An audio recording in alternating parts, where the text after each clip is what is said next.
ఇప్పుడు మనం Rajamahendri railway station దగ్గర ఉన్నాం. అతి పురాతనమైన రైల్వే స్టేషన్ ఇది. ఈ రాజమండ్రి స్టేషన్ నుంచి గోదావరి తీరం, పవిత్ర గోదావరి తీరం ప్రారంభమవుతుంది.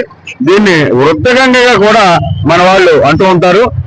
కానీ ఈ రాజమండ్రి నుంచి నేరుగా మాత్రం గంగకి రైల్వే సౌకర్యం లేదు.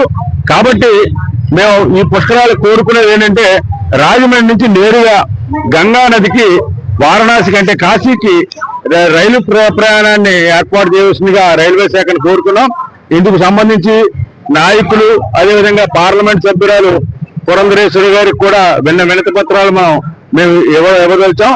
ఆంధ్రకేసరి యువజన సమితి ఆధ్వర్యంలో ఈ యొక్క ఏదైతే గంగా టు గోదావరి, గోదావరి టు గంగా అనే రైల్ని జీజీ ఎక్స్ప్రెస్ అనే దాన్ని ఏర్పాటు చేయాలని చెప్పి మేము ఈ యొక్క పాలకులకి విన్నవిస్తున్నాం.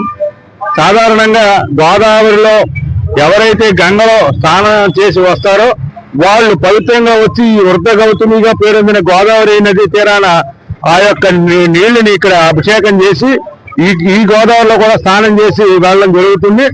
ఈ విధంగా ఏదైతే గోదావరికి గంగకి ఉన్న ఒక రకమైన అవినాభావ సంబంధం ఉందో ఆ సంబంధాన్ని దృష్టిలో ఉంచుకుని ఈ యొక్క గోదావరి గంగా గోదావరి అనే ప్రత్యేక రైలుని కనీసం వారానికి ఒక్కసారైనా నడపాలని చెప్పి రైల్వే శాఖను మేము విన్నవిస్తున్నాం.